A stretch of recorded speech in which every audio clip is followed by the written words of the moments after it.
itu ada yang nggak dijawab berapa soal itu.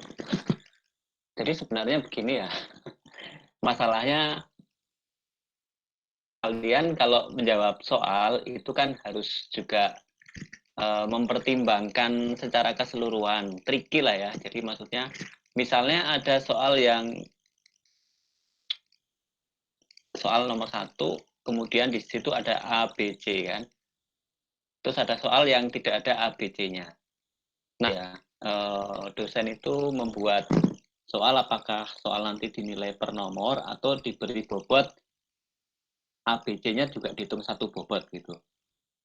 Nah, tapi saya sarankan begini, kalau ada yang nggak jelas seperti itu, maka soal yang tidak ada anaknya, jadi A, B, C-nya tidak ada, itu kalian harus kerjakan.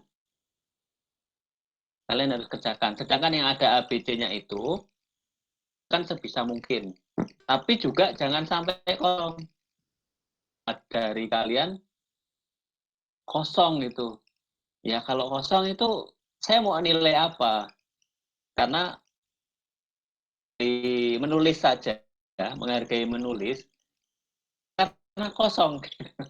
Kalau kalian tulis ya, tulis apa, bla bla bla, walaupun mungkin salah, tetap akan saya kasih nilai. Tapi kalau kosong, saya mau kasih nilai apa? Ini saya juga sedih. Harusnya kalian sudah mempertimbangkan itu karena ini soal esai. Soal esai itu rata-rata penilai, rata-rata dosen atau guru itu selalu memberi nilai walaupun jawabannya salah. Tapi ada juga yang jawabannya salah langsung dikasih salah gitu. Itu pasti kasih nilai. Termasuk saya menghargai orang yang sudah nulis. Tapi kalau enggak ditulis, bisa menghargai ini saya hargai apa? Ya akhirnya saya kasih tahu. Gitu ya. Nah, ini ada beberapa ya seperti itu dari kalian ada yang enggak ngisi sama sekali di UTS-nya itu padahal ini UTS kan. Sayang kalau enggak diisi gitu. Nah,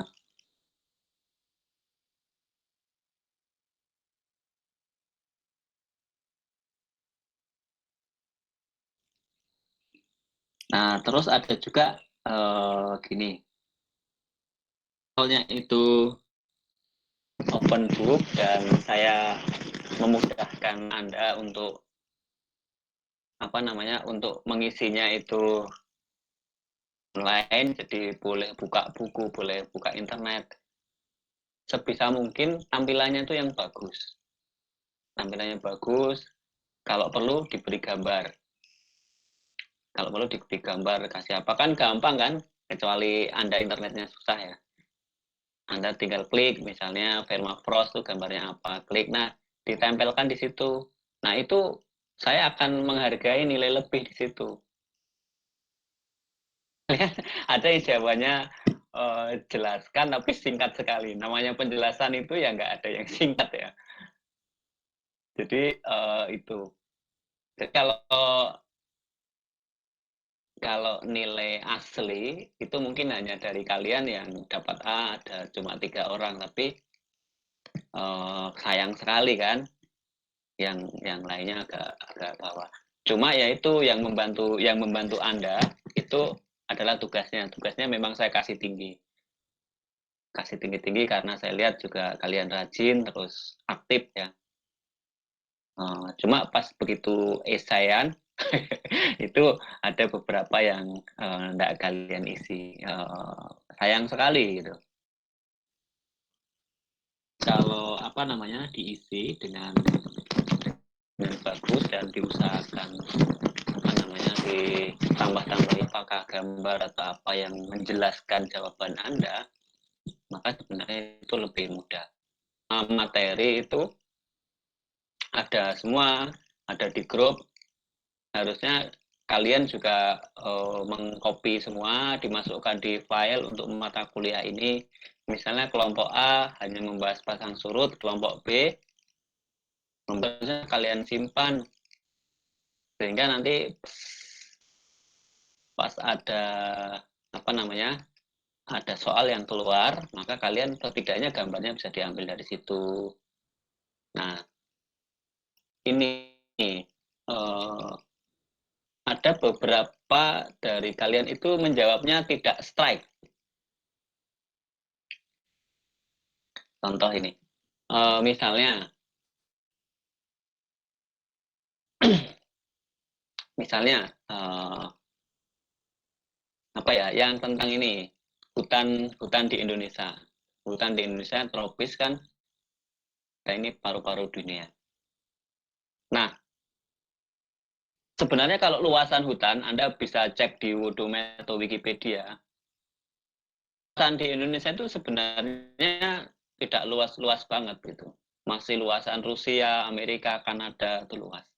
Nah, terus yang saya tanya itu kenapa kok hutan di Indonesia itu lebih dari sisi climate change atau itu lebih dianggap paru-paru dunia. Paru-paru dunia pastinya kan terkait dengan oksigen ya. Nah, Anda kadang-kadang menjawabnya namanya nggak ngalor ngidul dulu, ngalor ke sana kemari, baru di ujungnya jawab. Untung saja saya agak sabar, jadi saya baca sampai di ujungnya. Tapi kan itu kelamaan, Mas. Kan, Mbak ya. Jadi kalau, kalau bisa langsung, karena hutan di Indonesia adalah hutan tropis yang tidak mengalami 4 musim, sehingga produksi oksigen itu berlangsung sepanjang tahun. Kalau dijawab seperti itu sudah oke banget itu, tapi nggak ada yang jawab kayak gitu. Jadi terus nanti kalau kalian mau lebih bagus, ditambahkan ciri-ciri hutan tropis itu apa? Mungkin daunnya lebar-lebar, terus juga apa namanya? Ya apalah yang ditambahkan dari ciri-ciri hutan tropis dibandingkan hutan daerah kutub misalnya. Dijawab itu langsung Anda kasih ilustrasi, ini hutan tropis, ini hutan misalnya daerah polar, itu kan langsung nilainya 100. Coba kalian jawabnya itu muter. Saya kadang-kadang sampai bingung di ujungnya ini. Kan menjawab seperti itu. Terus yang soal nomor 5. Soal nomor 5 itu saya pikir Anda menjawabnya tidak sesuai dengan apa yang saya minta ya kebanyakan ya. Misalnya, kalau dari persamaan gelombang di awal yang ada di video itu kan ada fungsi kecepatan U dan V kan. Artinya apa? Kalau dari persamaan itu, maka sudah jelas bahwa nantinya tinggi gelombang itu sangat tergantung dari nilai kecepatan, fungsi kecepatannya itu.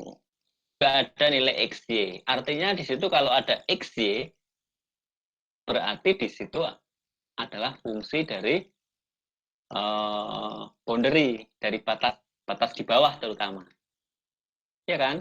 Nah, nanti terkait dengan apakah incompressible itu memang sifat-sifat fluida. Itu is okay, Anda tambahkan.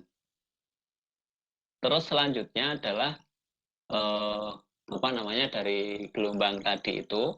Jadi Anda itu hanya cukup melihat persamaannya, terus Anda berimajinasi. Karena apa? Anda kan sudah belajar persamaan diferensial kan. Jadi nanti di ujungnya itu Anda tambahkan initial condition sama boundary condition. Jadi apa namanya nilai dari awal dan juga nilai batasnya. Jadi sebenarnya simpel seperti itu. Cuma saya nggak tahu jawabnya ada A, B, C aja. Ini jawabnya nggak lihat persamaan atau gimana. Bahkan ada yang menambahkan dengan persamaan lain. Misalnya C sama dengan akar apa gitu ya. Itu kan nantinya itu kan yang paling penting dari persamaan gelombang itu adalah tinggi gelombang dan cepat rambat gelombang sebenarnya. Untuk pelajaran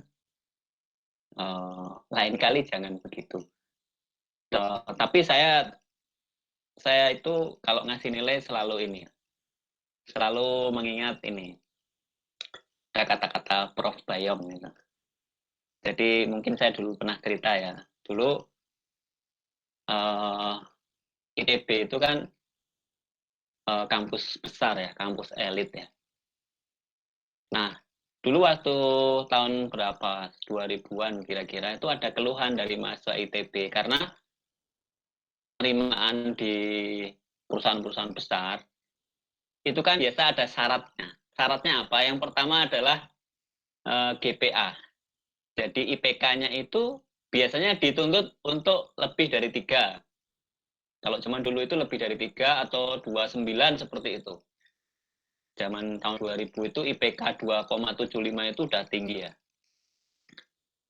Nah, terus apa namanya? Nah, di dosen-dosen ITB zaman dulu itu kan strict, kasih nilai C ya C, 0 ya 0 gitu. Pokoknya dikasih seperti itu. Nah, salah satu trik yang terus kemudian dikeluhkan sama lulusan ya, dikeluhkan, Pak, ini nilai kami kecil, kita masuk di reputable university masuk, jadi reputasi ITB kan memang bagus ya. Lalu apa namanya, waktu pendaftaran itu kita terkendala dari IPK-nya, IPK-nya yang nggak masuk. Nah, karena ada kendala apa namanya, ada keluhan seperti itu oleh kampus itu disiasati dua hal. Yang pertama itu secara institusional, jadi ITB itu mengeluarkan nilai itu B dan seterusnya itu ya. Jadi seperti di STMKG lah ya. Nah, keputusan tapi ada yang tergantung dari individu dosen. Jadi misalnya begini, kalau kita memberi ujian itu kan malah standarnya paling tinggi 100 ya. 100. Dan waktu itu tidak ada mahasiswa yang dapat nilai 100, tidak ada. Yang paling tinggi ternyata dapatnya 60 atau 70. Nah, otomatis kalau 60 atau 70 kan nilainya paling tinggi B- ya atau BC lah ya. Jadi kan kasihan gitu. Akhirnya salah satu profesor di tempat saya kuliah dulu, Prof. Bayong, dia bilang ya kami membuat standar itu standar kelas. Maksudnya kalau tadinya nilai 70, itu yang nilai 70 itu ditambahkan 30. Tambahkan 30. Jadi yang nilainya paling tinggi itu tetap menjadi 100 di A, akhirnya terkatrol gitu. Nah, itu yang dilakukan oleh Pak Baik. Saya juga melakukan itu. Jadi saya akan selalu ada orang yang nilai dapat A. Kecuali parah banget, satu kelas parah banget ya nggak ada gitu. Tapi di mata kuliah saya selalu ada yang kebanyakan itu nilainya A, Amin atau B plus gitulah ya. Kebanyakan seperti itu karena saya mengadopsi sistem itu karena agar itu tinggi. Nah, hanya itu menjadi masalah kok ada Haruni yang nilainya terlalu jomplang dengan teman-temannya. Jadi misalnya nilainya yang paling tinggi di satu kelas itu 70, nilainya 20. Tambahkan 30 kan tetap hasilnya 50 kan kalau saya tambah 20 tambah. Nah, ini ngatrolnya gimana? Ini susah kan? Jadi seperti itu. Oleh karena itu, agar nilai dari kalian tidak terlalu tinggi gap-nya, terus nilainya juga bagus. Makanya jadi kalian juga harus sabar ya kalau terlalu banyak tugas-tugas di banyak PR gitu ya. Karena itu sebenarnya untuk membantu kalian gitu. Nah, kalau saya kasih trik, waduh, saya juga nggak baik juga untuk saya juga mana itu. Tapi yang pasti kalian yang kasihan. Itu kalau terkait UTS kemarin. Nah, kalau yang proyeksi iklim mungkin tidak masalah ya karena kemarin dikerjakannya bareng-bareng kelompok presentasi itu cenderung bagus sih. Tapi kalau yang esai, nah ini kalian harus punya trik tertentu, misalnya kayak tadi, bikin soal, gini kok soal ada anak-anya, satunya tidak. Nah, kalian harus, lah ini soal yang enggak, yang ada anakannya dengan yang tidak ada anakannya, kalian harus lebih condong ke yang tidak ada anakannya. Karena kalau misalnya yang anakannya 5, artinya kan, dan satu soal itu nilainya 10 misalnya, nilainya 20, berarti kan B, C tadi benar, itu kan berarti 20 dibagi 4 ya, masing-masing dapat nilai 5, 5, 5 gitu. Tapi kalau satu soal tadi yang tidak anakannya itu langsung nilainya 20, jadi langsung tinggi. Terus selalu berpikir tricky begitu dalam menjawab soal. Oke, itu saja tentang UTS. Nilainya sudah semua, tapi sepertinya tidak akan saya bagikan, nanti di akhir saja. Mudah-mudahan nilainya bagus semua.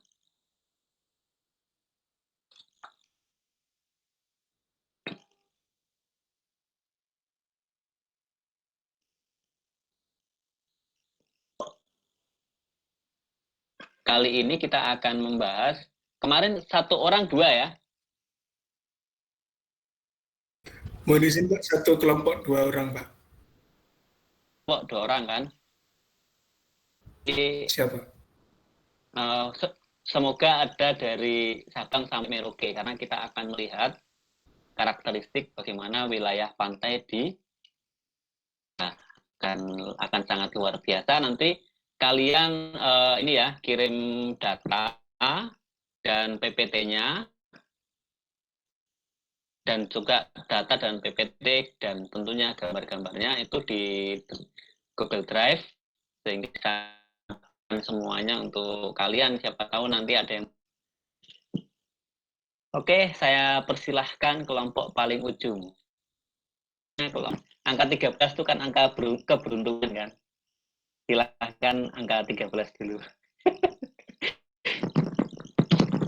Izin share screen, Pak.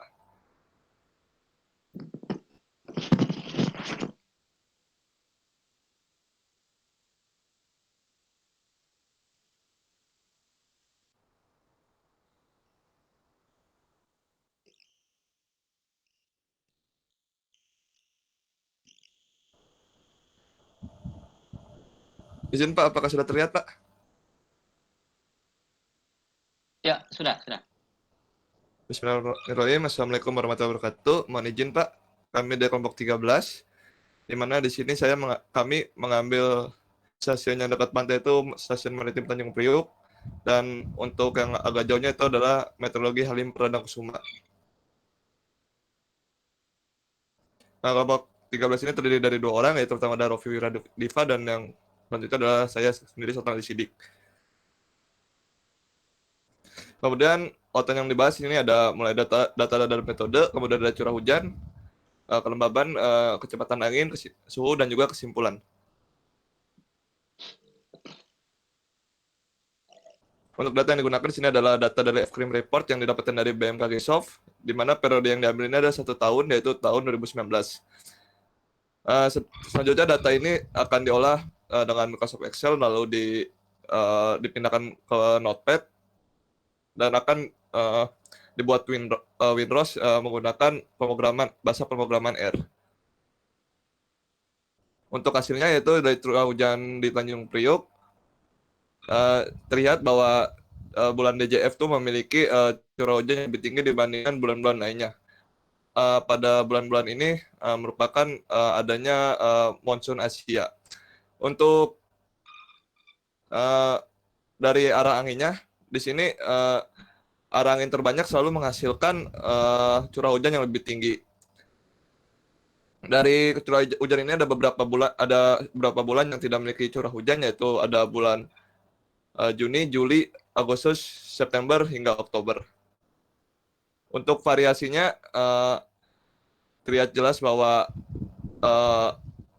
pada awal-awal bulan, yaitu awal tahun, yaitu Januari hingga Maret, itu kebanyakan arah angin dari utara yang menghasilkan hujan, arah angin dari barat dan utara yang menghasilkan hujan.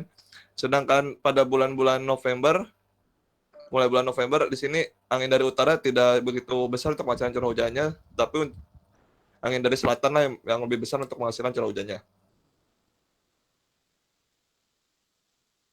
Kemudian untuk di Halimnya, curah hujannya lebih besar jika dibandingkan dengan curah hujan di Tanjung Priuk, di mana dari arah anginnya pun lebih bervariasi di Halim ini sendiri, di mana sama yaitu bulan DJF masih memiliki curah hujan tertinggi hingga dari bulan Desember hingga April memiliki curah hujan yang paling tinggi.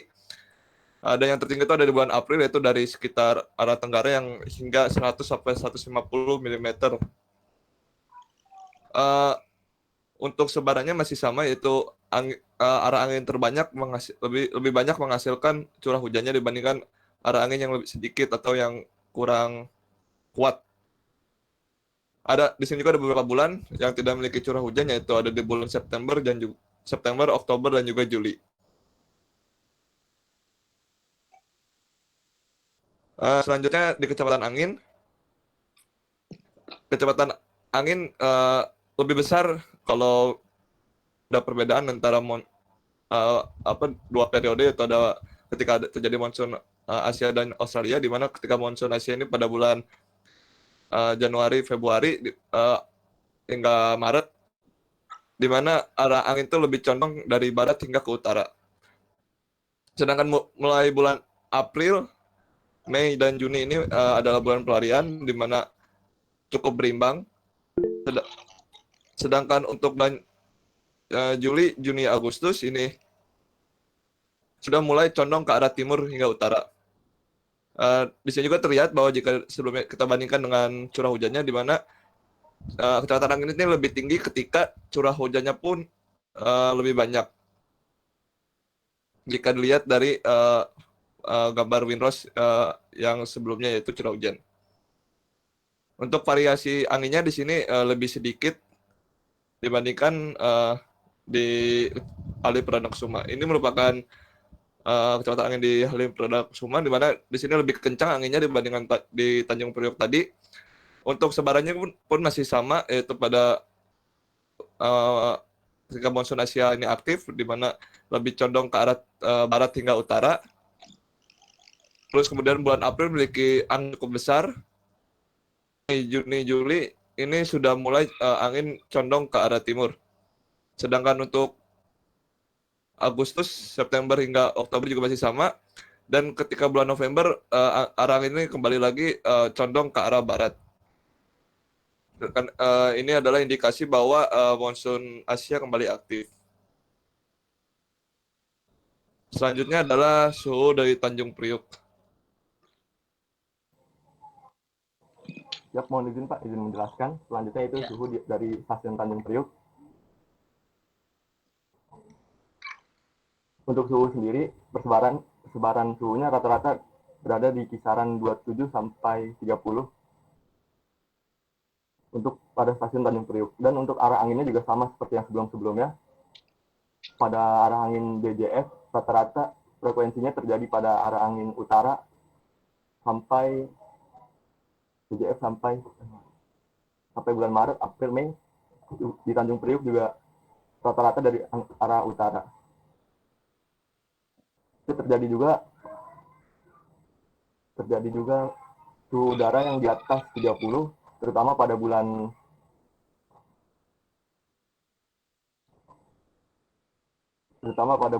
Januari, Mei, dan bulan Oktober.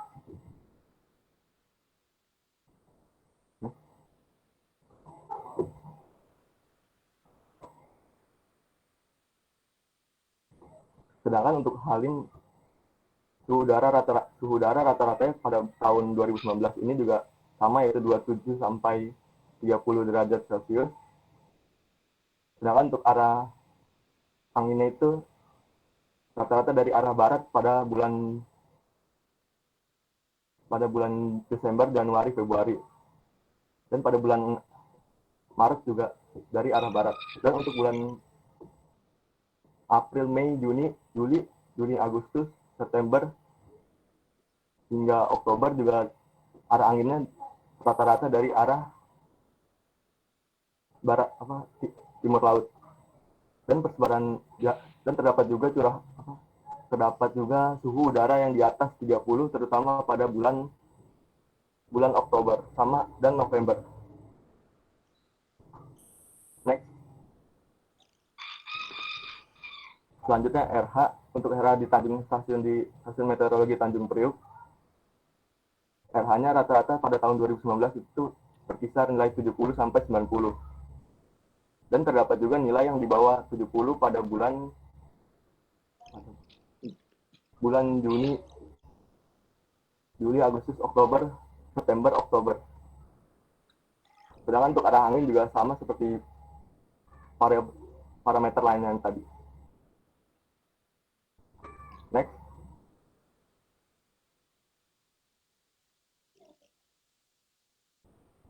Selanjutnya RH dari Stasiun Meteorologi Halim Perdana Kusuma.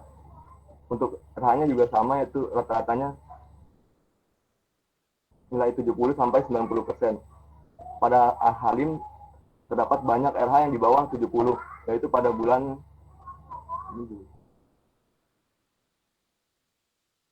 Juni, Juli, Agustus, September, Oktober, dan November.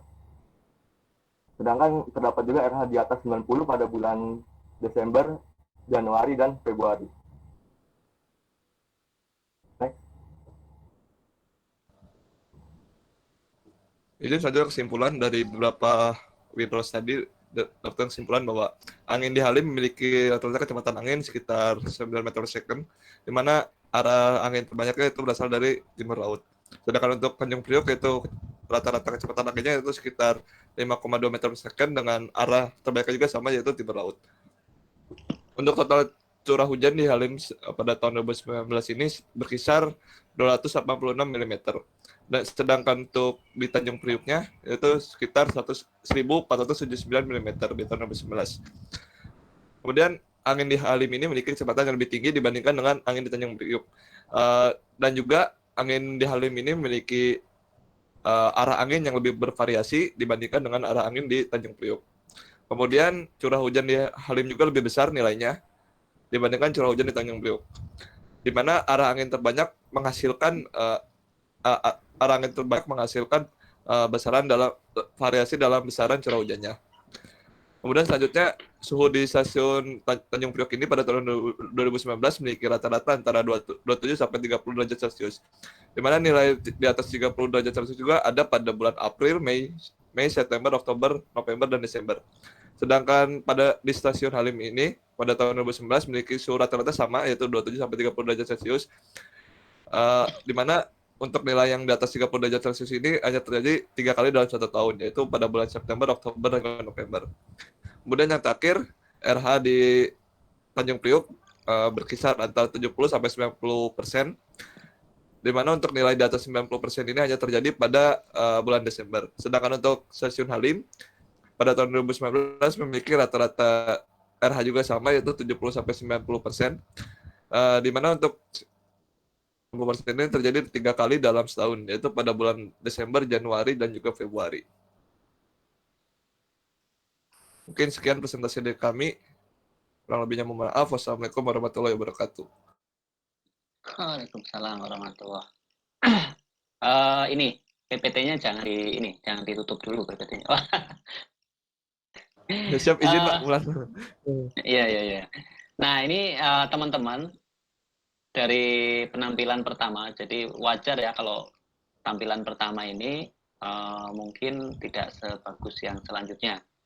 Dan kalau selanjutnya lebih jelek dari penampilan pertama, ya pastinya yang selanjutnya itu nggak belajar gitu kan.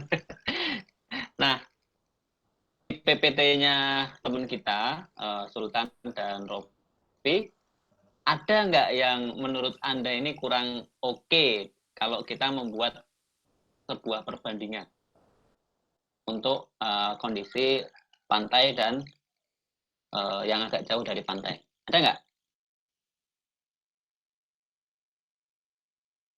Bukan dari PPT-nya ini. Izin Pak. Silakan. Mungkin yang harus dibandingkan antar stasiunnya Pak. Tadi kan lebih ke bulannya ya, per stasiun. Maksudnya ditempelkan, misalnya Januari dengan Januari begitu? Iya Pak, Januari di stasiun apa tadi? Tanjung Priok sama Halim. Tanjung Priok. Nah, jadi langsung kelihatan ya.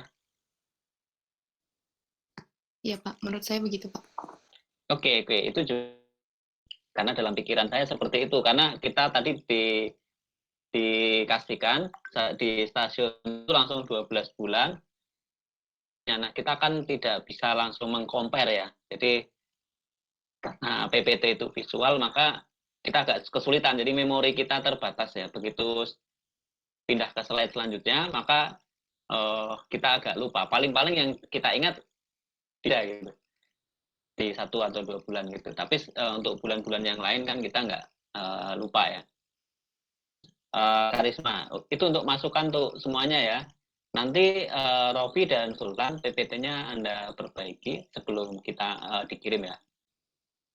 Lagi masukan yang lain? Baik, Pak. Ada lagi masukan yang lain? Ya. Izin Pak, kalau dari saya pasukannya mungkin kan itu ada 4 parameter yang dibandingkan gitu dari 2 stasiun tersebut. Itu kan kecepatan angin, kemudian curah hujan, kelembaban udara, sama suhu. Mungkin bisa dibikin grafik histogramnya aja gitu Pak. Jadi di grafik histogramnya sendiri itu ada nilai dari stasiun yang jauh dari pantainya sama yang di daerah pantai. Jadi biar bisa kelihatan gitu Pak, si polanya itu kayak gimana gitu. Itu dari saya untuk masukan. Artinya tidak hanya mengandalkan apa namanya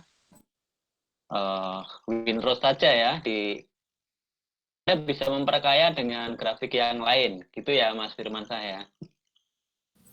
Iya Pak. Ya boleh juga itu. Jadi Anda boleh tampilkan dengan grafik histogram atau P atau yang lain lah ya. Itu juga bagus. Oke, itu juga nanti untuk ini ya, untuk semuanya. Jadi nanti sebelum ya agar tidak dikirim dulu pekerjaan Anda, biar nanti pas pengiriman mungkin sekitar 2 minggu lagi dikirimkan itu, biar ini ya, biar Anda semua PPT-nya bagus dan saya kasih nilai bagus. Oke, selanjutnya apa lagi? Perbandingan per bulan, terus diperkaya dengan grafik lain, apalagi coba?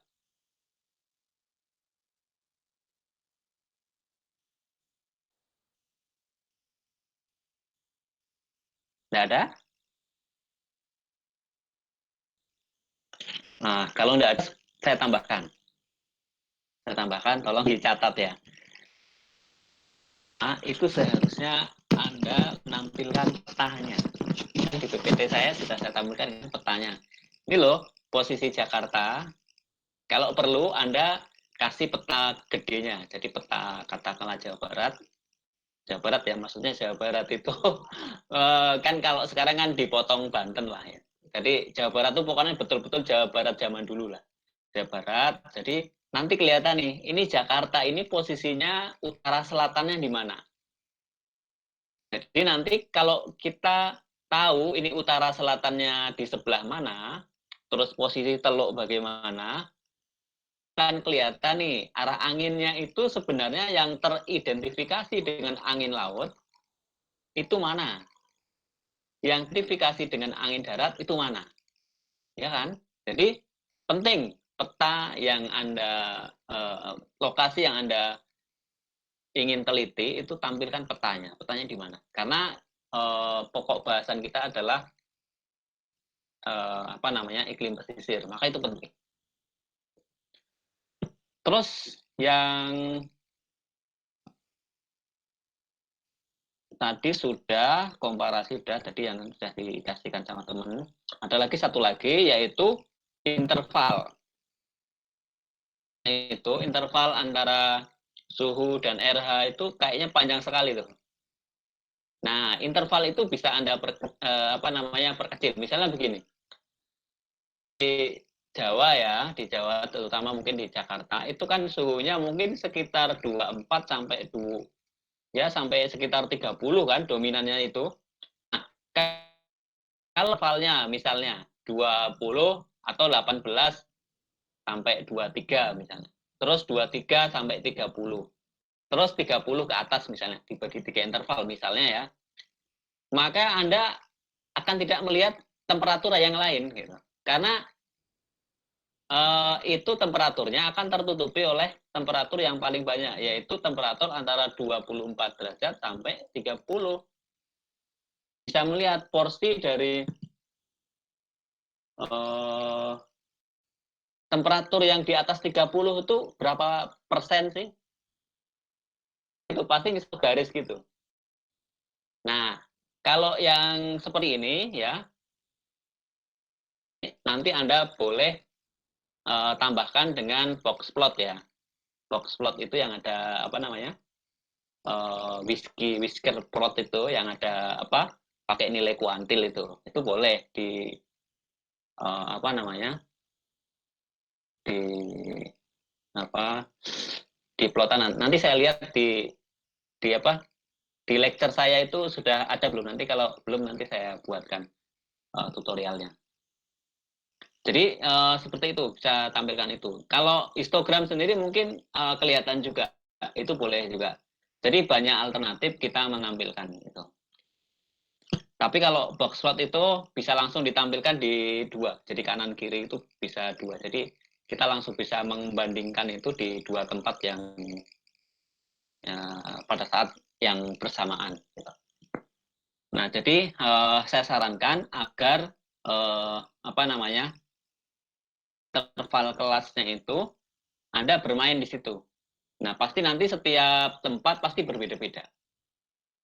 Setiap tempat itu pasti berbeda-beda. Termasuk misalnya saya kemarin yang saya ubah-ubah itu adalah analisis kecepatan maksimum. Nah, kecepatan maksimum itu kalau di POTW itu kan biasanya kalau kita membuat misalnya kecepatan maksimum saya kasih 40 knot ke atas misalnya. Itu ya kecil sekali, paling misalnya dalam 1 tahun itu terkali. Kalau 5 kali dibandingkan dengan kejadian 365 hari digambarkan itu. Nah, pentingnya kita menganalisis dengan arah angin tadi itu karena untuk bagaimana kita mengkarakteristik ini terpengaruh oleh angin laut atau tidak. Gitu loh. Jadi kenapa kemarin di PPT saya itu saya berikan itu hanya menggunakan Windrush. Karena sebenarnya analisisnya nanti di situ. Ya kalau misalnya ditambahkan dengan yang lain pasti akan lebih bagus lagi. Itu saran dari saya ya. Tolong nanti kelompok yang lain bisa diperbaiki. Oke, itu dari sisi performance ya kita nanti perbaiki tampilannya seperti itu. Oke, sekarang dari sisi kontennya. Dari sisi kontennya. Saya akan memberi kesempatan kepada teman-teman untuk 2 pertanyaan kepada kelompok 13 ini. Hoki number. Ayo silahkan. Ini apa namanya? Karakteristik angin laut dan angin darat, iklim pesisir seperti apa?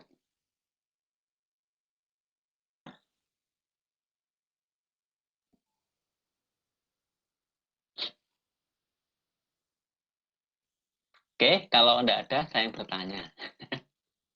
Pertanyaan saya mungkin simpel saja. Kalau dari plotting Anda, itu kelihatan tidak karakter apa namanya pesisir di Priok dan apa namanya karakter ada bedanya nggak dengan daerah lain? Karakternya dari sisi sirkulasi angin darat laut misalnya. Oh iya, saya lupa tambahkan lagi ya. Kan kita bandingkan 2 buah stasiun. Anda seharusnya menghitung juga jaraknya. Misalnya dari Tanjung Priok ke Halim itu berapa, terus Tanjung Priok itu dengan pantai itu berapa? Kan kadang-kadang ada stasiun maritim tapi tidak di tepi pantai kan? Ada itu. Termasuk sebenarnya Tanjung Priok. Anda kalau di Tanjung Priok itu mau pengamatan suhu air laut itu jalannya jauh gitu. Jadi sebenarnya Tanjung Priok itu memang tidak betul-betul pas di tepi pantai. Jadi nanti Anda tambahkan di zoom di apa? Di Google Map tuh ada. Nah, karakteristiknya kelihatan nggak Mas Sultan sama Rofi Izin Pak, dari grafik Anda ya? kalau dari grafik ini terlihat bahwa kalau di Tanjung Priok ini angin tuh lebih banyak datang dari utara, ya, baik dari barat laut hingga ke timur laut. Sedangkan untuk di ini lebih bervariasi Pak, tidak menentu Pak untuk arah anginnya. Ada dari semuanya Itu Pak. itu diplot secara keseluruhan atau dibandingkan per bulan? Kalau dibandingkan per bulan Pak. Maksudnya Nah, kalau keseluruhan itu Pak, jadi kebanyakan tuh lebihnya dari utara kalau di Tanjung Priok. Sedangkan kalau di Halim itu lebih banyak. coba Mas Anda tampilkan lagi di Tanjung Priok yang bulan Januari. Jadi kita bandingkan. Siap, izin Pak.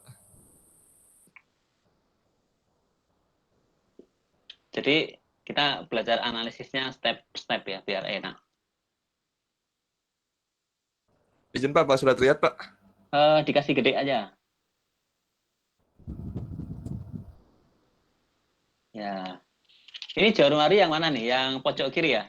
Ini yang kursor ini Januari, Februari, Maret, April, Mei, Juni, Juli, Agustus sampai Desember Pak. Nah, coba Anda bandingkan ini dengan slide selanjutnya. Ini kan Januari, ya kan? Berarti dia dari barat sampai utara lah ya. Iya Pak. Oke. Terus kalau ini lebih bervariasi Pak, lebih banyak jadi arah anginnya tuh. Coba kita lihat di Halim, itu ternyata dia sangat dominan dari arah timur ya. Iya Pak. Arah timur. Nah, ini berarti kalau di bulan Januari, nanti Anda kaitkan. Ini di bulan Januari itu kan pada saat kalau di Jakarta berarti puncak monsun ya. Seharusnya kan dari baratan nih. Baratan ya, dari baratan. Ini barat Pak, ya, bukan Ya, timur sorry, Pak. saya salah. Berarti artinya di Halim itu barat banget gitu. Apa namanya? Di Tanjung Priok yang baratan, tapi dia itu masih banyak utaranya. Nah, Anda bisa menyimpulkan begini, berarti di Tanjung Priok itu ada pengaruh angin laut. Karena kan lautnya di sebelah utara, ya enggak? Iya Pak. Kalau Anda compare per bulan, itu Anda akan mendapatkan kesimpulan yang luar biasa sebenarnya. Anda bisa banyak cerita. Nah, itu Anda deteksi nanti tiap bulan nih Mas, tiap bulan. Terus satu lagi yang saya sebenarnya inginkan, Anda itu tidak usah dipisah bulan, itu satu. Lalu yang lain dibandingkan per bulan. Nanti kalau per bulan, itu nanti analisisnya pada saat ini monsun apa, ini musim peralihan gitu loh.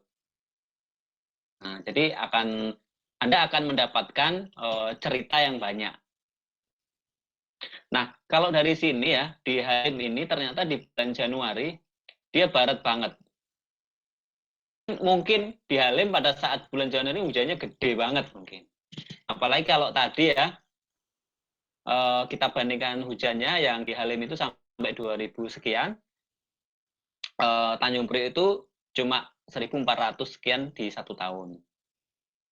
Nah, jadi Anda bisa bandingkan itu, lalu Anda bandingkan dengan apa namanya curah hujannya. Nah, itu akan sangat menarik, Mas. Oke. Itu Baik Pak. jadi untuk pelajaran di kelompok pertama. Coba Anda lihat yang tadi temperatur, Mas. Temperatur. Saya ingin lihat temperatur di Halim dan di Nah, Izin Pak, ini Tanjung Priok ya Pak. Nah, ternyata di Tanjung Priok itu temperaturnya pada bulan Januari ini ya. Berapa itu? Izin Pak, antara 27 sampai 30 dominasinya Pak. 30 ya. Nah, Anda boleh pisah ya di bulan Januari dengan range-nya, intervalnya dibuat berbeda nggak apa-apa. Nah, ini tapi kalau misalnya perbandingan secara keseluruhan sih tidak bisa ya, karena kalau yang di bulan Januari berarti memang suhunya rendah. Gitu. Berarti dia pas musim banyak awan dan seterusnya. Sedangkan di bulan berapa ini ya? Bulan Mei, Pak, yang ada yang di atas 30. Nah, April, ini Mei. April, Mei ini kok banyak tinggi ya sama ini ya, sama Juni, Juli, Agustus, September, Oktober ya. November, Oktober juga ada, Pak, ya, Pak? September. Ya, ini kan sebenarnya menarik ini. Ini ada fenomena apa nih? Fenomena apa yang Anda harus kaji dengan parameter-parameter yang Oke, saya kira itu. Ada teman-teman yang mau bertanya enggak? Kalau enggak ada, saya berterima kasih untuk kelompok 13 atas presentasinya dan keberaniannya untuk tampil pertama. Lucky number. Oke, selanjutnya kelompok berapa ya? Kelompok 1 deh. Izin, Pak, izin Terima untuk kasih, Pak. stop share screen, Pak. Ya, Terima ya, kasih, Pak. sama-sama. Izin Pak, izin untuk share screen Pak. Ya.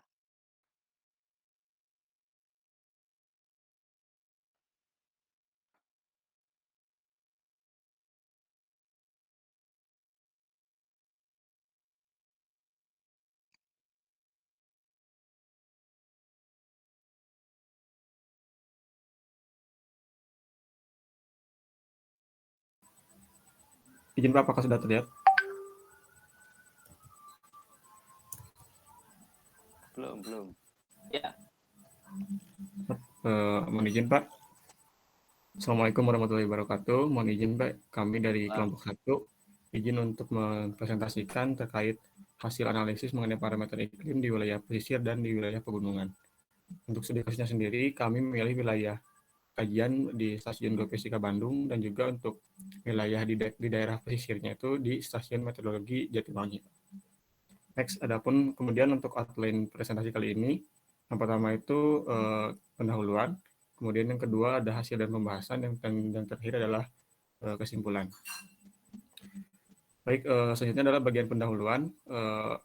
Dalam penelitian kali ini, data yang kita gunakan meliputi data kecepatan angin, arah angin, curah hujan, kemudian ada kelembaban, dan ada suhu pada tahun 2020.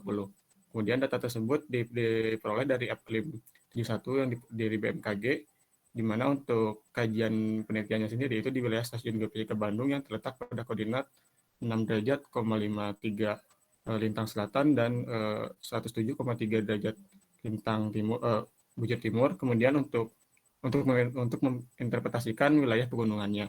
Kemudian untuk wilayah Stasiun Meteorologi Jatiwangi berada pada koordinat minus 6,4 derajat lintang selatan dan 108,15 bujur timur untuk menginterpretasikan wilayah pesisirnya.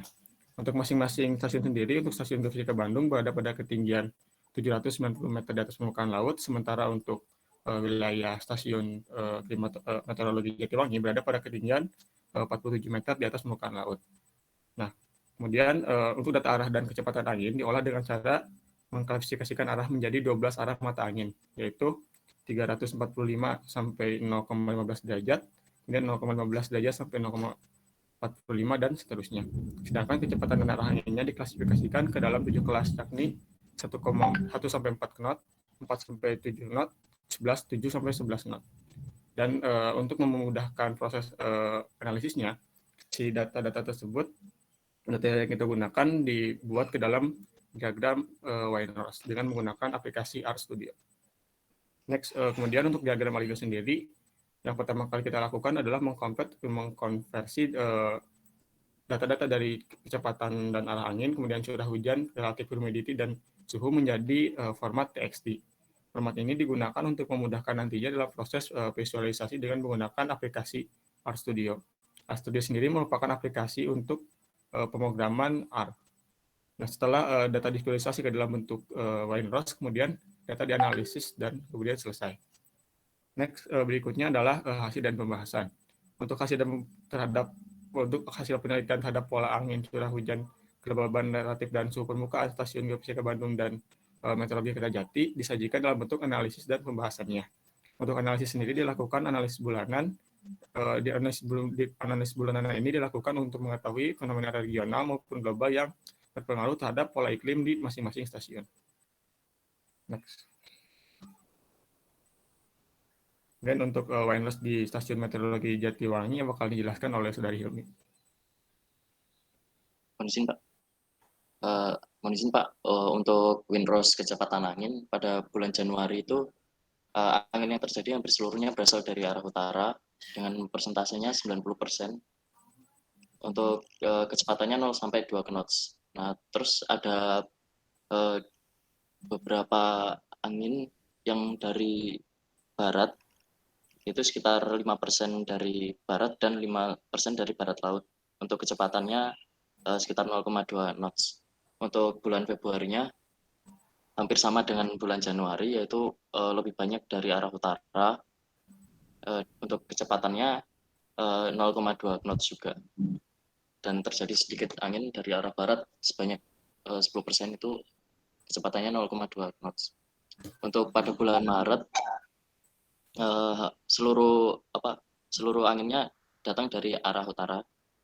Untuk kecepatannya sekitar 0,2 knots juga. Untuk bulan April hampir sama. Dan bulan-bulan setelahnya juga mayoritas berasal dari arah utara.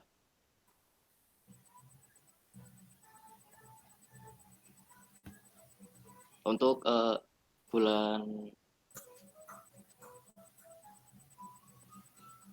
Juli itu untuk arah anginnya datang dari dua arah, yang lebih dominan datang dari dua arah, yaitu dari arah utara dan selatan. Bulan Juli, Agustus, dan untuk September itu lebih banyak arah angin dari arah selatan. Kemudian bulan Oktober dan November dan Desember kembali seperti pada pola Januari hingga bulan Juni tadi.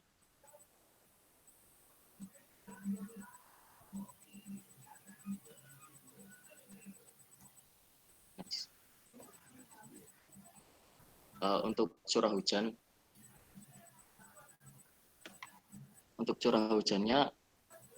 curah hujan itu dibawa oleh angin dari arah utara itu sebanyak sekitar 90%. Untuk bulan bulan Januari, Februari, Maret, April, Mei hingga Juni. Untuk besar curah hujannya bervariasi di antara rentang 0 sampai 5 hingga 100 hingga 130. Kemudian untuk bulan Juli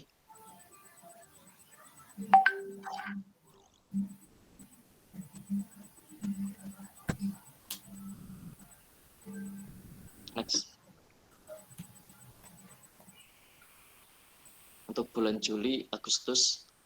Juli dan Agustus itu polanya sama, yaitu dibawa dari angin dari arah utara. Kemudian untuk pada bulan September itu hujannya terjadi dibawa oleh angin dari arah utara, selatan dan juga tenggara, dengan besar hujannya itu kecil, yaitu sekitar 5 sampai 20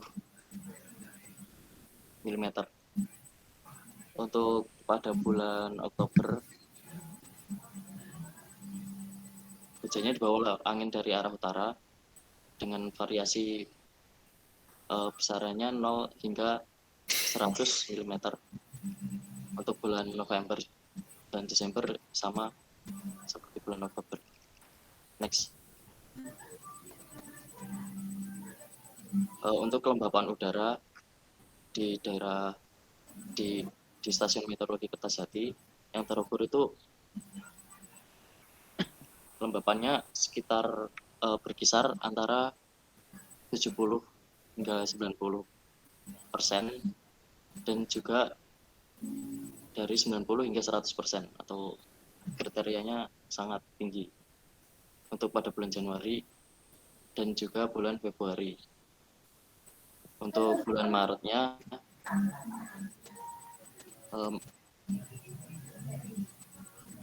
besar persentase kelembapan udaranya lebih rendah, yaitu antara 50 hingga 70 dan juga 70 hingga 90. Untuk bulan April sama seperti Januari, kurang lebih sama seperti Januari, dan juga bulan Mei dan Juni hampir sama seperti bulan April. Next. Nah, untuk bulan Juli ini terjadi perbedaan, yaitu dari arah anginnya.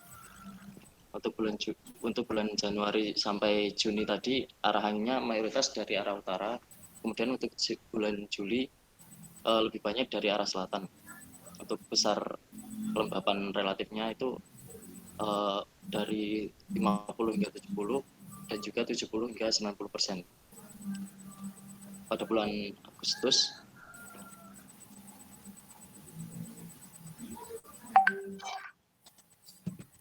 Agustus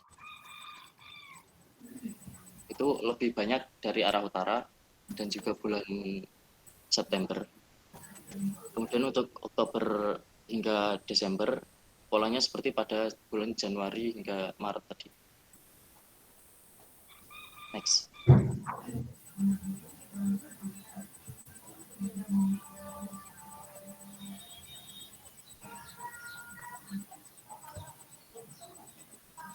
Next.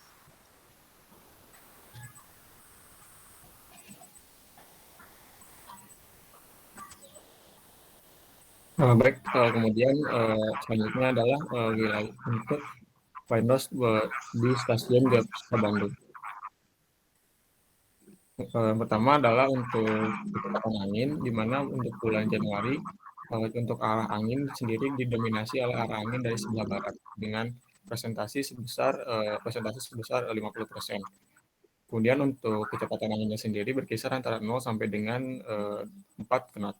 Kemudian yang selanjutnya itu pada bulan Februari untuk kecepatan untuk arah anginnya sendiri itu didominasi dari arah angin sebelah utara dengan kecepatan berada pada kisaran 0 sampai 4 knot. Kemudian untuk pada bulan Maret untuk arah anginnya sendiri didominasi dari arah angin sebelah barat dan sebelah utara. Di mana untuk arah angin sebelah barat itu memiliki persentase sebesar 41% dan untuk arah angin dari utara itu sebesar 41% juga. Sisanya itu arah angin berasal dari sebelah tenggara, kemudian sebelah barat daya dan barat laut. Next, kemudian di bulan April itu untuk angin sendiri didominasi oleh angin yang berasal dari sebelah utara dengan persentase sebesar 75%-an atau 75%-an dengan nilai kecepatan angin berada pada kisaran 0 sampai 4 knot juga. Kemudian untuk pada bulan berikutnya itu pada bulan Mei untuk arah anginnya sendiri didominasi sama seperti bulan sebelumnya, yakni didominasi oleh arah angin dari sebelah utara dengan kecepatan dari berkisar antara 0 sampai 4 knot juga.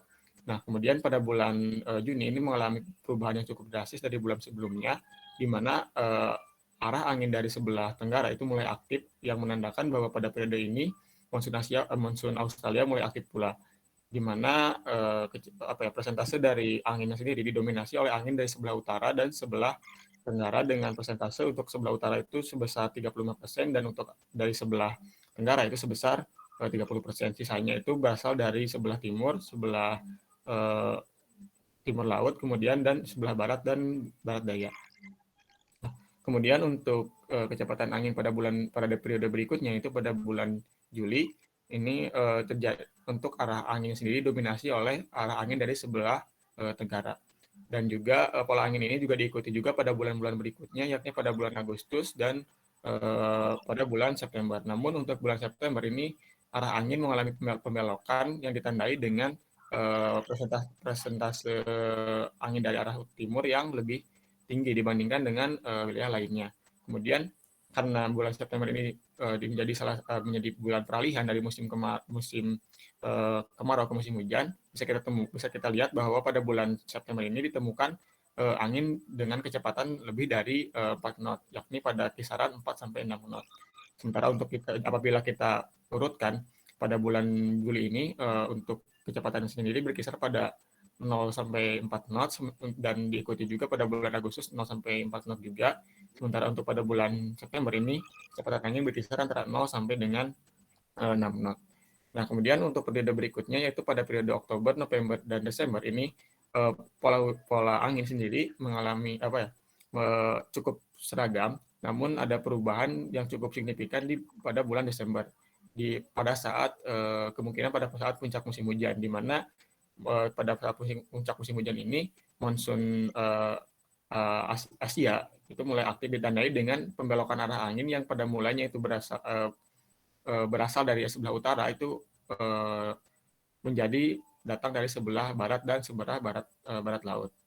Adapun untuk kecepatan anginnya sendiri pada bulan Oktober ini berkisar antara 0 sampai 4 knot dan kemudian untuk di bulan November ini pada kisaran 0 sampai 4 knot juga.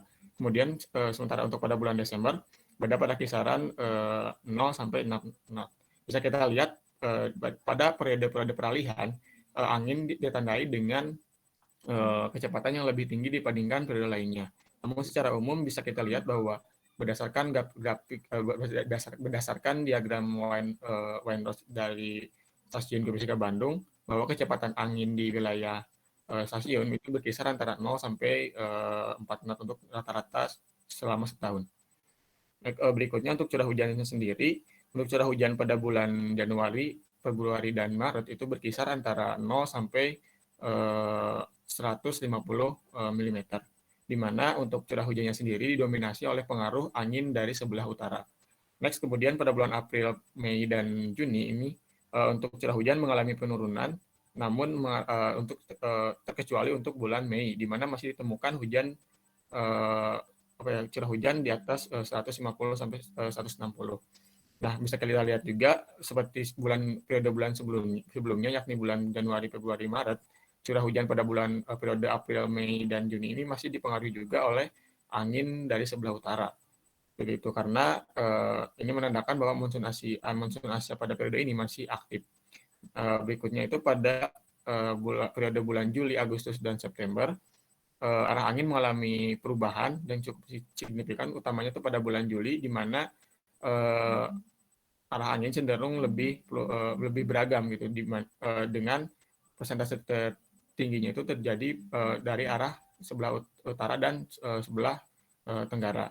Adapun untuk curah hujannya sendiri mengalami penurunan berkisar antara 0 sampai dengan 20 mm. Itu diikuti juga dengan bulan berikutnya, yakni pada bulan Agustus, yang berada pada kisaran yang sama juga. Dan kemudian mengalami peningkatan kembali itu pada bulan September, yakni sebesar 0 sampai dengan 50 mm.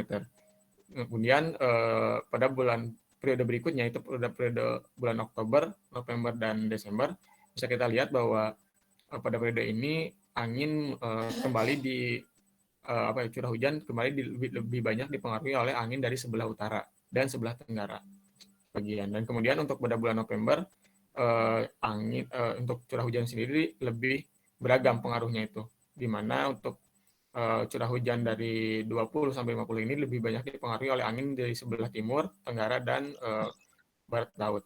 Dan yang terakhir untuk pada bulan Desember, untuk curah hujannya sendiri pada kisaran 0 sampai dengan 150, dengan pengaruh angin yang paling dominan itu berasal dari sebelah barat dan sebelah barat laut. Kemudian untuk relatif humiditasnya sendiri, bisa kita lihat untuk periode April, Mei, dan Juni itu tidak terlalu signifikan perubahannya, kecuali untuk bulan Juni, di mana untuk bulan Juni sendiri berada pada kisaran 0 sampai dengan 90%. Dan hasil ini tetapi pada bulan ini masih ditemukan nilai relative humidity itu di antara 50 sampai dengan 70%. Nah, kemudian bisa kita lihat juga pada bulan Januari, Februari, dan Maret, di mana untuk relative humidity-nya sendiri bisa kita lihat berada pada kisaran 50 sampai dengan 100. Ini menandakan bahwa pada periode hujan itu relatif humidity-nya atau tingkat kelembaban relatifnya itu lebih tinggi dibandingkan pada saat musim kemarau, yaitu pada bulan Mei atau pada bulan Juni. Next, hasil yang sama juga diperoleh pada bulan Juli, Agustus, September, itu pada saat periode musim kemarau-nya, di mana untuk relatif humidity-nya sendiri atau kelembaban relatif berkisar antara 50 sampai 90%. Nah, kemudian terakhir untuk bulan Oktober, November, dan Desember, bisa kita lihat bahwa range dari relative humidity mengalami pemendekan yang sebelumnya dari 50 sampai 90 sekarang bertambah dari 50 sampai angka 100%. Hal ini menandakan bahwa mendekati awal musim hujan itu relatif untuk tingkat kelembaban relatif mengalami peningkatan dibandingkan pada saat periode musim kemarau. Nah, untuk suhu berikutnya adalah untuk suhu udara, di mana pada bulan Januari, Februari, dan Maret untuk suhu udara sendiri dipengaruhi oleh angin dari sebelah barat dan sebelah utara. Sementara untuk pada bulan April, Mei, dan Juni untuk angin sendiri hanya dipengaruhi oleh angin dari sebelah utara saja, yang paling dominannya, dan sedikit pengaruh dari angin dari arah lainnya. Sementara untuk bulan Juni, ketika monsun Australia mulai aktif, bisa kita lihat bahwa mulai angin mulai beragam pengaruhnya terhadap suhu, di mana untuk angin dari sebelah timur memiliki persentase pengaruh sekitar 30% terhadap suhu udara di wilayah ini. Nah, berikutnya untuk periode bulan Juli, Agustus, September, untuk angin yang paling mempengaruhi untuk suhu udara di wilayah stasiun geofisika berasal dari sebelah tenggara. Dan sementara untuk bulan September ini lebih dominan dari sebelah timur dan sebelah utara. Kemudian untuk 3 bulan terakhir, yaitu pada bulan Oktober, November, dan Desember, untuk arah anginnya sendiri yang berpengaruh terhadap suhu itu berasal dari sebelah utara dan sebelah tenggara, masih sama seperti bulan sebelumnya. Sementara untuk bulan November ini lebih dominan itu berasal dari sebelah utara, dan beberapa dari sebelah barat laut, kemudian timur tenggara, dan sebelah selatan. Dan terakhir untuk pada bulan Desember, ini polanya hampir mirip dengan pola curah hujan, relative humidity, dan arah angin, di mana untuk suhu udara wilayah ini lebih banyak dipengaruhi oleh angin di wilayah dari arah sebelah barat dan sebelah barat laut. Nah, kemudian untuk pembahasannya sendiri, kami untuk mempermudahkan proses analisisnya, kami memplot si hasil data tersebut pada grafik histogram, supaya bisa kelihatan perbedaan antara stasiun geofisika dan stasiun meteorologi Jatiwanginya. Di mana untuk kecepatan angin sendiri bisa kita lihat bahwa kecepatan angin di wilayah stasiun geofisika Bandung yang berada pada ketinggian atau berada pada wilayah yang lebih tinggi itu kecepatan anginnya lebih tinggi rata-ratanya dibandingkan kecepatan angin di wilayah wilayah dekat pesisir atau di wilayah dataran rendah. Kemudian untuk berikutnya untuk curah hujannya sendiri, baik dari grafiknya mana, Mas? Ya, Pak. Grafiknya mana histogramnya? Ini, Pak.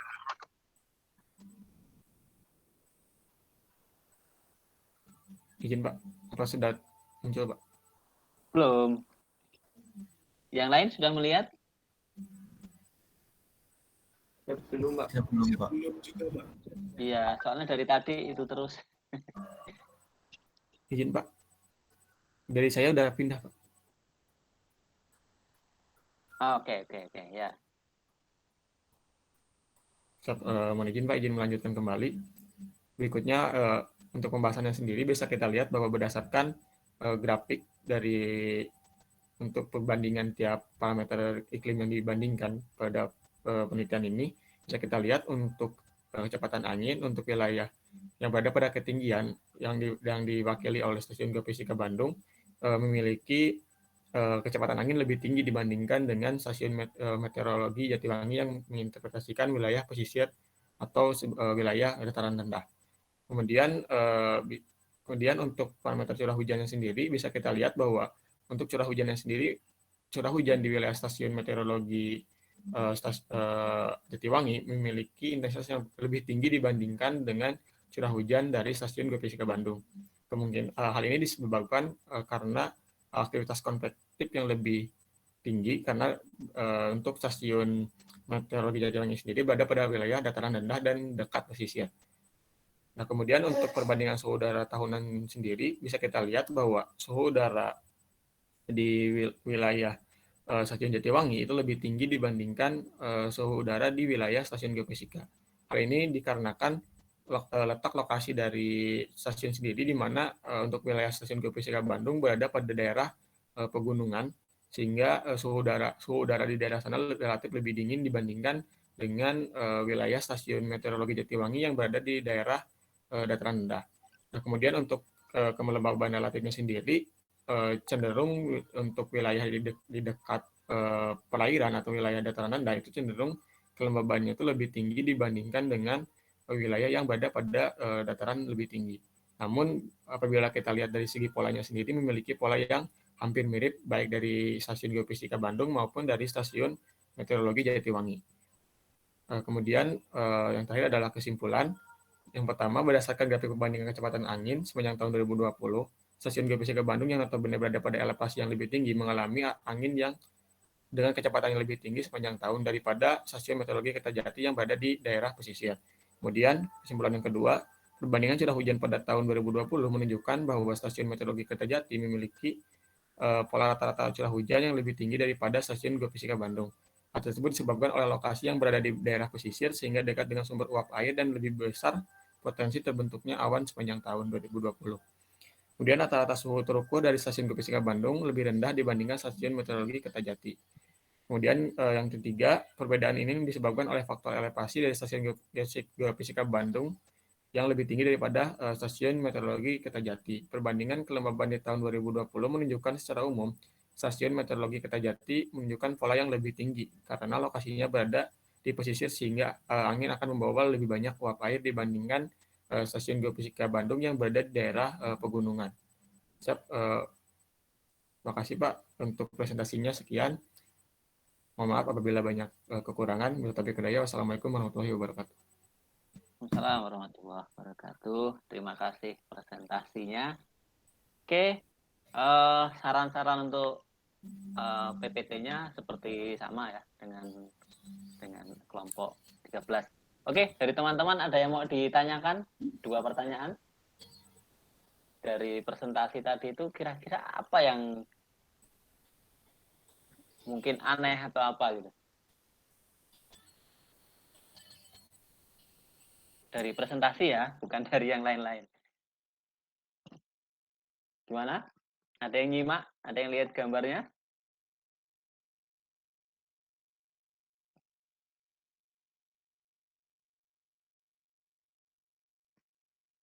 Tidak ada? Atau bingung semua?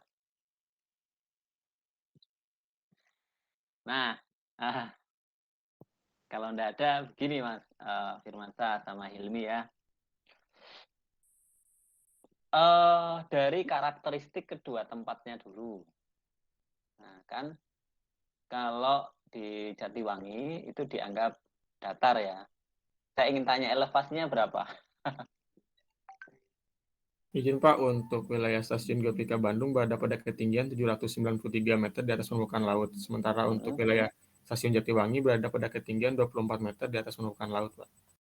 Oke, 24 meter itu kalau di pinggiran pantai sebenarnya lumayan juga ya. Nggak mungkin banjir lah ya. Nah, sekarang pertanyaan saya yang kedua itu. Kalau Jatiwangi itu dari pantai itu lebih berpengaruh mana? Pantai yang ke arah timur atau ke utara?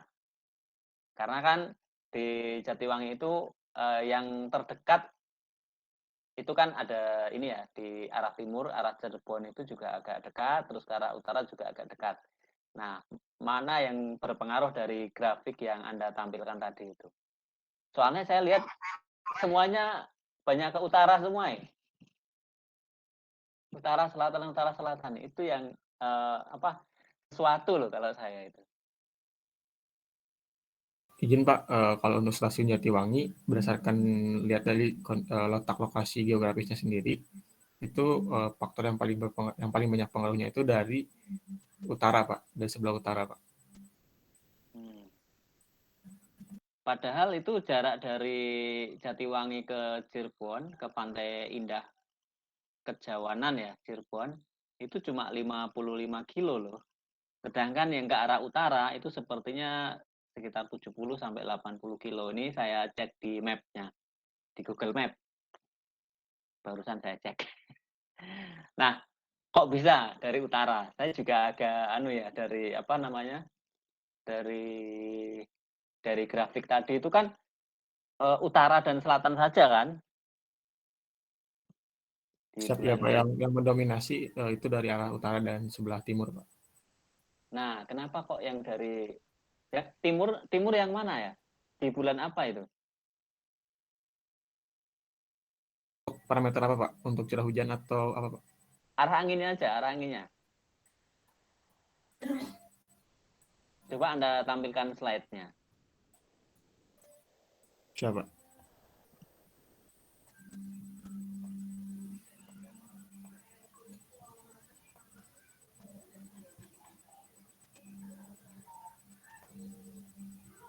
Izin Pak, ini Pak. Bentar.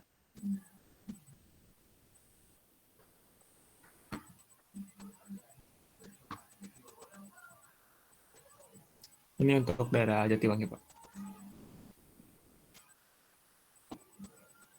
Ini Jatiwangi semua. Bulan berapa ini? Izin Pak, untuk yang ini untuk bulan Januari, Februari, Maret, kemudian April, Mei, sama Juni Pak.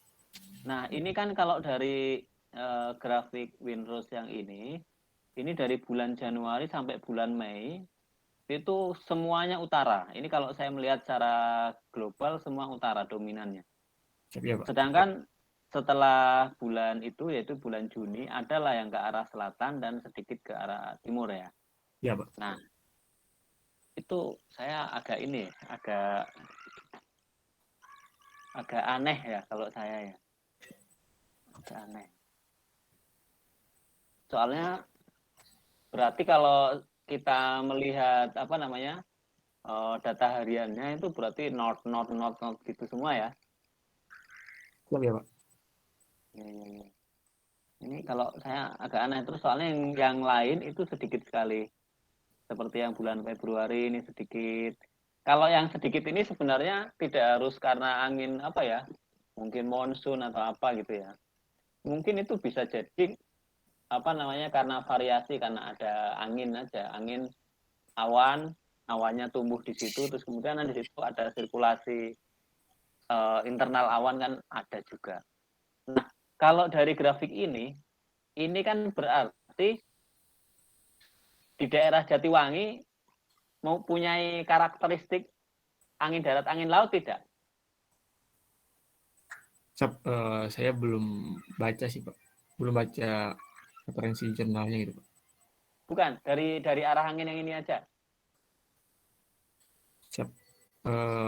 Kalau kita ngebandingin sih Pak, kalau berdasarkan lokasi sendiri untuk wilayah stasiun ini, wilayah stasiun Kertajati sendiri itu lebih lebih kan kalau misalkan dari arah utara itu lebih jauh Pak ke pantainya ketimbang ke arah sebelah timur lautnya gitu Pak. Justru si lautannya sendiri itu lebih dekat di arah timur lautnya Pak ketimbang wilayah utaranya. Gitu sih Pak. Ya. Jadi kemungkinan nggak ada pengaruh dari angin darat dan angin lautnya kayaknya nggak ada sih Pak. Ya, betul. Jadi sepertinya ya dalam tanda kutip itu Ya, belum Pak. tentu benar. Sepertinya itu pengaruh angin darat dan laut itu seperti tidak ada. Betul itu. Kenapa? Karena ini utara dan selatan. Padahal kalau kita tahu pengaruh angin lokal, angin darat, angin laut itu kan sirkulasinya pagi sore, terus kemudian malam gitu kan, sore malam pagi lagi. Jadi misalnya orang siang itu datang kan dari laut. Terus kemudian nanti malamnya itu para nelayan ingin ke laut, menuju laut kan. Artinya ada sirkulasi angin yang dua arah, gitu, dua arah. Kalau tadi yang di Jakarta itu masih kelihatan Mas, di utara, terus kemudian satunya arah barat. Barat itu berarti monsun, Siap, terus Pak. kemudian utara itu angin lautnya. Angin daratnya tidak terlalu kentara, tapi angin laut dan monsunnya kelihatan. Nah, kalau yang ini kan cuma satu arah nih. Tapi saya kasih catatan ya, bukan berarti ini langsung bisa kita menjustifikasi tidak ada pengaruh angin darat laut. Tidak langsung begitu. Karena apa? Karena datanya ini kan data harian, ya nggak? Siap ya, Pak. Nah, data harian itu tidak mendeteksi perubahan angin setiap jam. Sehingga misalnya kalau angin daratnya itu sebentar sekali, lebih kuat angin lautnya, maka akan tercatat sebagai utara setiap hari. Kan yang dicatat di tabel FKLIM itu angin dominan, misalnya satu hari ini dominan 30% dari utara, terus kemudian 20% dari selatan, yang lainnya sekian persen. Nah, itu yang dicatat di FKLIM itu cuma hanya arah angin utara, gitu aja. Yang lain itu nggak kelihatan. Oke. Jadi seperti itu ya. Oke, jadi kalau yang begini artinya kita untuk menganalisis lebih bagus lagi, maka kita harus menggunakan data per jam. Per jam. Oke. Nah, sekarang saya tanya lagi satu kali lagi nih. Kenapa? Coba di bulan Januari, coba satu slide lagi yang di Desember ya. Oke, Desember. Nah, kalau pola seperti ini, angin yang terdeteksi di Jatiwangi itu berarti monsunnya itu bukan monsun barat ya. Monsun utara berarti ya. Siap ya, Pak. Iya. Jadi dari sini mungkin karakteristik di Jatiwangi itu unik ya. Jadi mungkin karena dia di sebelah baratnya itu juga bukan bukan tempat yang mungkin datar-datar banget mungkin atau tidak berupa lautan, maka manifestasi dari monsun itu lebih kentara dari arah utara. Itu seperti itu. Itu kalau dari saya itu begitu. Nah, sekarang kalau kita bandingkan yang Bandung, Mas, coba lihat Bandung. Gimana, Pak? Oh, Bandung, Pak. Ya, Bandung. Nah, kalau kita lihat mapnya ya, Bandung itu kan di tengah-tengah, mungkin malah agak condong ke selatan ya. Bentar. Siap ya, Pak. Malah agak sebentar, saya lihat di mapnya, ya, betul. Agak ke selatan dikit lah. Dari Pulau Jawa itu, dari di agak selatan dikit. Nah, kalau dari sini sebenarnya pengaruh angin darat, angin laut mungkin nggak ada ya. Yang lebih berpengaruh itu nanti Anda nanti harus ditambahkan dengan angin lembah dan angin gunung. Karena kan yang di sebelah utara itu kan lebih tinggi ya, Pegunungan Lembang itu. Dari pegunungan Tangkuban Perahu, Pak. Nah, Tangkuban Perahu itu kan tinggi itu. Tinggi sehingga dia nanti bertiupnya ke arah lembah Bandung ya. Jadi seperti itu. Nah, kalau dari sini kelihatan sekali berarti angin dari utaranya itu kuat, itu mungkin angin angin dari gunung ya. Terus kemudian monsunnya juga kelihatan dari arah barat. Oke. Masih menarik. Sayang datanya hanya setahun ya. Kalau datanya itu sekitar 5 atau 10 tahun mungkin akan sangat bagus untuk dianalisis lebih lanjut.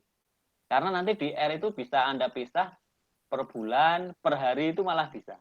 Kalau datanya per jam itu juga bisa. Nanti coba saya kasih tutorialnya. Oke, terima kasih untuk kelompok 1, tapi waktunya tinggal 10 menit. Nah, dari sini, oke Mas Firmansyah, terima kasih kelompok 1 ya, Mas Firmansyah, Mas Hilmi. Terima kasih, Pak. Dari paparan teman kalian, 2 kelompok ini, Anda nanti kalau presentasi Anda perbaiki ya. Komparasinya itu kalau bisa per stasiun. Jadi Januari di stasiun A, Januari stasiun B dijadikan satu slide, jadi langsung kelihatan. Ini loh begini. Baik nanti suhu, temperatur dan lain-lain. Dan Anda bisa besarkan apa namanya? Gambarnya besarkan jadi langsung kelihatan termasuk intervalnya. Jadi kalau intervalnya itu bisa Anda buat lebih jelas, maka akan lebih bagus lagi. Terus yang kedua, setiap Anda memilih sebuah tempat dalam sebuah analisis atau tulisan, maka Anda harus mempelajari dulu karakteristik tempat itu. Misalnya tadi ya, ada pertama Tanjung Priok. Tanjung Priok itu berarti kalau kita analisisnya adalah angin darat, angin laut, maka kita harus tahu betul posisi stasiun di mana, lalu arah utara mana, terus kemudian di sekitar stasiun itu ada apa saja. Siapa tahu ada gunung, ada apa. Nah, itu penting untuk analisis. Termasuk jaraknya. Jarak dari pantai itu berapa. Nah, ini tadi kebetulan Jatiwangi dengan Bandung itu, nah Bandung itu sebenarnya lebih ini ya, mungkin akan dominannya angin lembah, angin gunung, karena dia pas di lereng Gunung Tangkuban Perahu atau lereng apa, pokoknya dataran tinggi Bandung lah kalau di geografi itu. Nah, jadi seperti itu. Termasuk nanti Anda memilih stasiun lain, katakanlah ya Anda milih stasiun yang ada di pantai selatan Pulau Jawa. Maka kan pasti angin lautnya bukan dari utara, ya enggak? Atau Anda memilih stasiun Belawan atau stasiun Teluk Bayur di Teluk Bayur itu Padang ya. Teluk Bayur Padang. Nah, pasti angin lautnya itu bukan dari utara, malah dari barat. Nah, ada apa kalau stasiunnya itu di situ? Itu sesuatu yang sangat menarik. Saya sebenarnya punya obsesi untuk memetakan itu semua.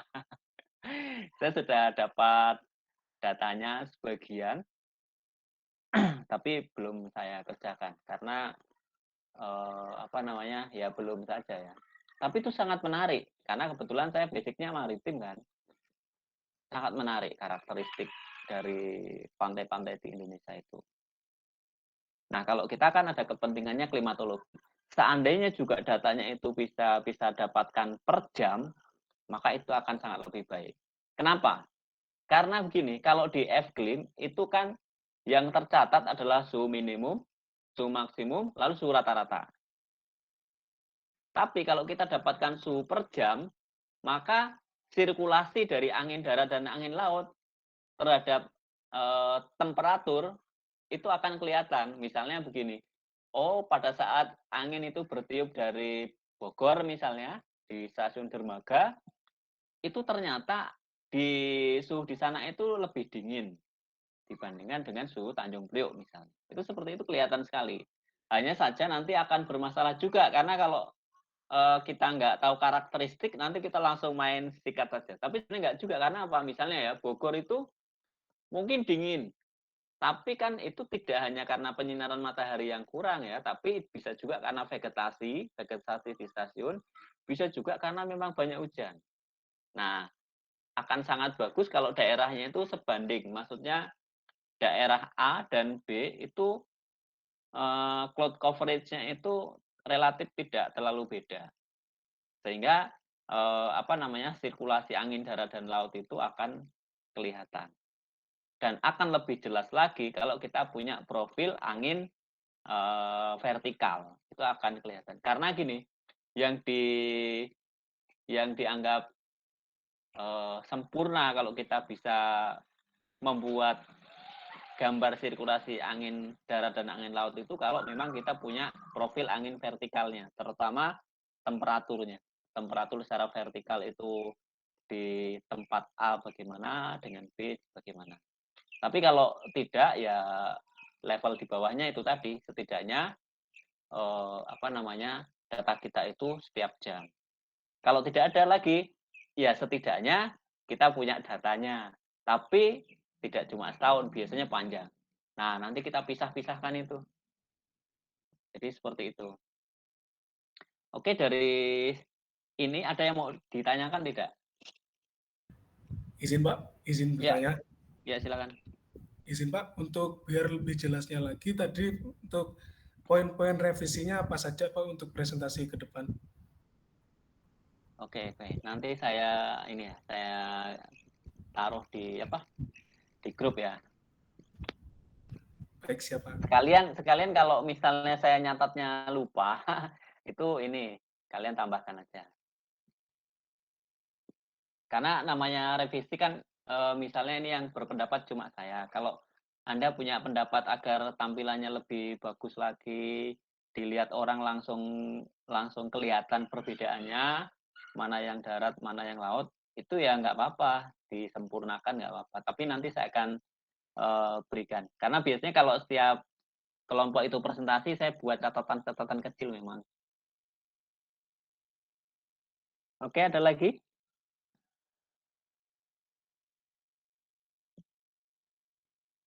Kalau tidak ada, saya kira cukup. Mohon izin Pak, Iya. Oh iya, silakan. izin bertanya Pak, untuk kedepannya nanti akan tetap dua kelompok atau bagaimana ya Pak? Soalnya kan kelompoknya masih sisa banyak Pak. Sebenarnya itu kalau bisa 3 dan 4 ya. 3, 4 itu ya. 3 dan 4 nanti saya pikirkan UTS yang yang menguntungkan kalian juga. UAS yang menguntungkan kalian juga. Saya pikirkan bentuknya seperti apa. Siap, Itu Pak. Mas Jajat ya. Jadi Siap, Pak. memang sebisa mungkin itu 3 atau 4 sehingga nanti pas di akhir perkuliahan itu selesai dengan saya akan tambahkan materi terakhir. Oke, ada lagi? Oke, kalau tidak ada, kita cukupkan sekian dulu ya.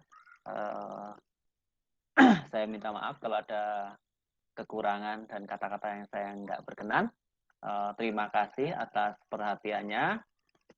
Assalamualaikum warahmatullahi wabarakatuh. Selamat sore. Waalaikumsalam warahmatullahi wabarakatuh. Terima kasih Pak. Oke, sama-sama. Saya tutup ya. Siap Pak.